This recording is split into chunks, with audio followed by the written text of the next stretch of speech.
Hello friends. आज हम भारत में स्वास्थ्य के बारे में जानेंगे। तो स्टार्ट करते हैं आज का डिस्कशन। भारत में स्वास्थ्य ढांचा कैसा है ये देखेंगे। सबसे पहले भारत का स्वास्थ्य ढांचा बहुत विशाल और विविधतापूर्ण है, जो देश की जनसंख्या और भौगोलिक स्थिति को ध्यान में रखते हुए विकसित किया गया है। ये मुख्य रूप से 3 स्तरों पर संचालित होता है। कौन कौन से 3 स्तर है? प्राथमिक स्तर, द्वितीयक स्तर और तृतीयक स्तर। इसके बारे में हम विस्तार से देखेंगे। प्राथमिक स्वास्थ्य ढांचा है ना, प्राइमरी हेल्थ इंफ्रास्ट्रक्चर। सबसे पहले आता है पीएचसी, प्राइमरी स्वास्थ्य केंद्र, है ना। ये ग्रामीण क्षेत्रों में बुनियादी स्वास्थ्य सेवाएं प्रदान करने के लिए सबसे प्रमुख इकाई है। प्रत्येक प्राथमिक स्वास्थ्य केंद्र के अंतर्गत कई उप स्वास्थ्य केंद्र, सब सेंटर्स होते हैं। यहाँ पर प्राथमिक उपचार, मातृ और शिशु स्वास्थ्य सेवाएं, टीकाकरण और स्वास्थ्य जागरूकता कार्यक्रम संचालित किए जाते हैं। तो ये प्राथमिक स्वास्थ्य केंद्र के अंतर। दूसरा आता है उप स्वास्थ्य केंद्र होते हैं, सब सेंटर्स। ये ग्रामीण और दूर दराज के क्षेत्रों में प्राथमिक स्वास्थ्य केंद्रों का समर्थन करते हैं। इन केंद्रों का उद्देश्य ग्रामीण समुदाय और समुदायों तक स्वास्थ्य सेवाएं पहुंचाना है। नेक्स्ट आता है हमारा द्वितीयक स्वास्थ्य सेवाएं, सेकेंडरी हेल्थ इंफ्रास्ट्रक्चर। इसके अंतर्गत आता है समुदाय स्वास्थ्य केंद्र, है ना, सामुदायिक स्वास्थ्य केंद्र, है ना, जिसे कम्युनिटी हेल्थ सेंटर बोलते हैं। ये प्राइमरी हेल्थ सेंटर का एक उन्नत रूप है और इसमें विशेषज्ञ डॉक्टर, ऑपरेशन थिएटर और बेहतर चिकित्सा सुविधाएं होती है ना। सीएससी में सामान्य बीमारियों के इलाज के साथ साथ गंभीर रोगों के लिए रेफरल सेवाएं भी प्रदान की जाती है। नेक्स्ट आता है जिला अस्पताल। ये जिले स्तर पर उन्नत चिकित्सा सेवाएं प्रदान करता है। यहाँ पर विभिन्न विशेषज्ञ चिकित्सकों और सर्जिकल सुविधाओं की उपलब्धता होती है। जिला अस्पताल आमतौर पर अधिक गंभीर मामलों के लिए रेफरल सेंटर के रूप में कार्य करता है। ठीक है, तो ये जिला अस्पताल के बारे में हो गया। नेक्स्ट आता है तृतीयक स्वास्थ्य ढांचा, tertiary health infrastructure, medical college और सुपर स्पेशलिटी अस्पताल। ये तृतीयक स्तर की स्वास्थ्य सेवाएं हैं या सुविधाएं हैं जो अत्यधिक उन्नत और विशेषज्ञ सेवाएं प्रदान करती है। इनमें जटिल सर्जरी, कैंसर उपचार, कार्डियक केयर और अन्य सुपर स्पेशलिटी सेवाएं शामिल है। एम्स और पीजीआई जैसे संस्थान तृतीयक स्तर की स्वास्थ्य सेवाओं के प्रमुख उदाहरण हैं। नेक्स्ट आता है प्राइवेट अस्पताल। भारत में प्राइवेट सेक्टर का भी स्वास्थ्य ढांचे में बड़ा योगदान है। प्राइवेट अस्पतालों में उन्नत सुविधाएं होती है और ये शहरी और ग्रामीण दोनों क्षेत्रों में सेवाएं प्रदान करते हैं। हालांकि उनकी लागत सरकारी अस्पतालों की तुलना में अधिक होती है। नेक्स्ट आता है स्वास्थ्य सेवाओं के लिए कौन कौन सी चुनौतियां बनी हुई है। पहला है असमान वितरण। शहरी और ग्रामीण क्षेत्रों में स्वास्थ्य सेवाओं का वितरण असमान है। शहरी क्षेत्रों में बेहतर स्वास्थ्य सेवाएं उपलब्ध है, जबकि ग्रामीण और दूर दराज के क्षेत्रों में स्वास्थ्य सेवाओं में कमी है। तो इसका एक प्रमुख कारण ये हो सकता है कि शहरी क्षेत्रों में देखो रोड कनेक्टिविटी रहती है, रेल कनेक्टिविटी रहती है ना, बेहतर रहने की सुविधाएं उपलब्ध रहती है, डॉक्टर आसानी से उपलब्ध हो जाते हैं। दूरस्थ क्षेत्रों में क्या होता है, वहाँ पे जाने के लिए दिक्कतें होती है, डॉक्टर वहाँ जाने से कतराते हैं, है ना, जो ग्रामीण क्षेत्रों में जाने से कतराते हैं। नेक्स्ट आता है मानव संसाधन की कमी। डॉक्टर, नर्स और अन्य स्वास्थ्य कर्मियों की कमी भी एक बड़ी समस्या है। विशेष रूप से ग्रामीण क्षेत्रों में डॉक्टरों की भारी कमी है।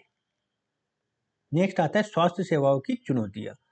स्वास्थ्य सेवाओं की गुणवत्ता, है ना, स्वास्थ्य सेवाओं की चुनौतियों के अंतर्गत हम अब देखेंगे आगे स्वास्थ्य सेवाओं की गुणवत्ता। सरकारी अस्पतालों में अक्सर भीड़, संसाधनों की कमी और उपकरणों की अनुपलब्धता जैसी समस्याएं होती है, जिससे सेवाओं की गुणवत्ता प्रभावित होती है ना। तो जो सरकारी अस्पतालों में कभी कभी ऐसे उपकरण नहीं होते हैं जो प्राइवेट अस्पताल रखते हैं, है ना, और प्राइवेट अस्पताल फीस भी ज़्यादा वसूलते हैं, है ना, मतलब फीस ज़्यादा लेते हैं, उसी परिप्रेक्ष्य में वो सेवाएं भी ज़्यादा प्रदान करते हैं। वित्तीय समस्या क्या है? स्वास्थ्य सेवाओं की उच्च लागत और गरीब तबके के लोगों की आर्थिक स्थिति भी एक बड़ी चुनौती है। हालांकि आयुष्मान भारत जैसी योजनाओं के माध्यम से इस समस्या को हल करने की कोशिश की जा रही है। आयुष्मान भारत भारत की एक व्यापक, मैं आगे बताऊंगा, व्यापक स्वास्थ्य सेवा है ना। सरकारी योजनाएं और पहल। आयुष्मान भारत योजना है ना, जिसकी मैं बात कर रहा था। इस योजना के तहत गरीब और कमजोर वर्ग के लोगों को स्वास्थ्य बीमा प्रदान किया जाता है। ये दुनिया की सबसे बड़ी स्वास्थ्य बीमा योजना मानी जाती है ना। अमेरिका में जैसे ओबामा केयर है, इसे ही इसी परिप्रेक्ष्य में इसको कभी कभी मोदी केयर के नाम से भी संबोधित किया जाता है ना, मोदी केयर, क्योंकि नरेंद्र मोदी जी के कार्यकाल में ये बनी है। राष्ट्रीय स्वास्थ्य मिशन एनएचएम, इस मिशन का उद्देश्य स्वास्थ्य सेवाओं की पहुंच को सुधारना और ग्रामीण और शहरी क्षेत्रों में स्वास्थ्य ढांचे को मजबूत करना है। नेक्स्ट आता है स्वच्छ भारत अभियान। ये मिशन स्वास्थ्य को सुधारने के लिए स्वच्छता और स्वच्छता सुविधाओं के विस्तार पर जोर देना है। तो ये बहुत सारी चीजें हैं। इसके हम निष्कर्ष के रूप में देख सकते हैं कि भारत का स्वास्थ्य ढांचा बड़े पैमाने पर प्रगति कर रहा है, लेकिन इसे सुधारने के लिए अभी भी कई चुनौतियां बाकी हैं। स्वास्थ्य सेवाओं की बेहतर पहुंच और गुणवत्ता सुनिश्चित करने के लिए सरकार और निजी क्षेत्रों दोनों को समन्वित प्रयास करने की आवश्यकता है। देखो, स्वास्थ्य सेवाओं में सुधार के साथ साथ हमें जो स्वास्थ्य संबंधित जो लोग हैं, जैसे डॉक्टर है ना, स्वास्थ्य से जुड़े लोग, डॉक्टर हो गए, इनकी सुरक्षा भी प्रदान करनी होगी। हाल ही में आपने देखा हो कि वेस्ट बंगाल के एक आरजी कर है ना, आरजी कर कॉलेज में एक महिला के साथ बलात्कार जैसी घटना घटी। इससे पूरे देश में काफी व्यापक आक्रोश उत्पन्न हुआ है। तो हमें जो ट्रेनी डॉक्टर थी, वो यहाँ पे मतलब एक ट्रेनी डॉक्टर थी, वो यहाँ पे ट्रेनिंग ले रही थी, उसके साथ ऐसा घिनौना अपराध हुआ है। तो हमें इन चीज़ों पर भी ध्यान रखना होगा ना। इसके साथ साथ क्या होगा, देखो जैसे नीट एक एग्ज़ाम होता है, नीट, इसमें भी धांधली देखने को मिली थी। तो इसमें भी सुधार करना, जो एनटीए है इसने एग्ज़ाम कराया था और इसमें धांधली हुई थी। मतलब इस तरह से आया था कि रिजल्ट में जो मार्क्स वगैरह बहुत बड़ा मुद्दा बन के उभरा था नीट। तो इसमें भी सुधार करने की ज़रूरत है। इसके साथ साथ के सरकारी कॉलेज में जो एमबीबीएस की सीटें हैं वो भी बढ़ाने की ज़रूरत है। हाल ही में प्रधानमंत्री ने घोषणा की है कि एमबीबीएस की सीटें बढ़ाई जाएंगी। तो ये एक सकारात्मक पहल है, परंतु हमें और भी चीज़ें देखनी होगी। जैसे विदेशों में भारतीय छात्र विदेशों में डॉक्टरी की पढ़ाई करने जाते हैं, क्योंकि वहाँ पे डॉक्टरी की पढ़ाई सस्ती होती है। तो हमें ऐसे प्रयास करने होंगे कि ये छात्र विदेश ना जाए और भारत में ही पढ़ाई करे। दूसरा प्रमुख मुद्दा आता है कि जो एमबीबीएस की फीस होती है, ये काफ़ी ज़्यादा होती है। तो एक जन सामान्य व्यक्ति या परिवार के लिए इसे प्राप्त करना काफ़ी दुष्कर हो जाता है। तो ये भी एक चैलेंज है, इसको जन सामान्य के लिए उपलब्ध कराया जाना चाहिए। जैसे मैं एक उदाहरण देता हूँ, पहले इंजीनियरिंग कोई नहीं कर पाता था। आज से अगर आप 15 साल पहले की बात देखोगे तो इंजीनियरिंग करना आसान नहीं था, है ना? इंजीनियरिंग करना आसान नहीं था। परंतु आज के परिप्रेक्ष्य में देखेंगे तो इंजीनियरों की बाढ़ सी आ गई है ना? बाढ़ सी आ गई है। बाढ़ आ गई मतलब इंजीनियरिंग काफ़ी आसान हो गया करना। ये बात ज़रूर है कि इंजीनियरिंग की गुणवत्ता में कमी आई, लेकिन इंजीनियरिंग करना तो आसान हो गया ना। इसी तरह से अगर सरकार एमबीबीएस का पे भी रखे तो एमबीबीएस आसान बनानी चाहिए, मतलब प्राप्त करना डिग्री आसान होना चाहिए।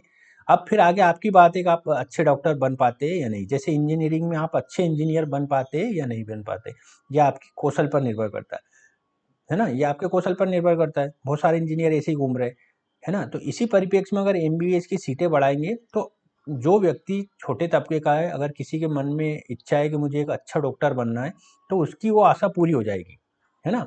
इसके एवज में भले ही अन्य लोग भी एमबीबीएस बन जाए, अगर वो अच्छे डॉक्टर नहीं होंगे तो वैसे ही जनता उनको नकार देगी, है ना? अच्छे डॉक्टर नहीं बन पाएंगे तो वो वैसे ही अक्षम हो जाएंगे, है ना? जैसे इंजीनियर अभी बहुत सारे इंजीनियर ऐसे ही घूमते रहते हैं, तो ऐसे ही एमबीबीएस घूमते रहेंगे, ये बात हो सकती है। इससे एक ये लाभ होगा ना, सबसे बड़ा ये लाभ होगा, इससे भारत में जो डॉक्टरी करने की चाहत जो लोगों में है ना, डॉक्टरी करने की जो चाहत है लोगों में, वो पूरी हो जाएगी। तो मेरी तो ये सलाह है, अगर सरकार को इस तरफ ध्यान देना है तो बहुत ज़्यादा सीटें कर देनी चाहिए, है ना? इसके जो नकारात्मक पहलू वो इंजीनियरिंग में भी देख सकते हैं हम, है ना? अभी सोचेंगे कोई डॉक्टर बन जाएगा तो वो लोगों के जीवन से खिलवाड़ हो सकती है ना? तो यहाँ पे इंजीनियरिंग बन के लोगों के जीवन से खिलवाड़ नहीं हो रही है। तो यहाँ पे भी आप सेम टू सेम, फिर ये इंजीनियरिंग की सीटें क्यों बढ़ाई थी, इसको भी कम कर दो। आप सोच रहे हो कि एमबीबीएस बात अलग है, इंजीनियरिंग बात अलग है।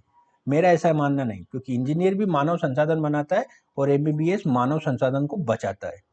ठीक है, तो मानव संसाधन बनाना बहुत बड़ी बात है ना? जैसे रोड बनाते हैं, है ना, बिल्डिंग बनाते हैं, है ना, सड़क बनाते हैं, मतलब बहुत सारी चीजें इंजीनियर करता है। ठीक है, तो एमबीबीएस भी उसी परिप्रेक्ष्य में देखा जाना चाहिए। बहुत सारे पहलू है, इस पे पूरा वाद विवाद होना चाहिए। तो इस वीडियो को हम यहीं समाप्त करते हैं। नमस्कार।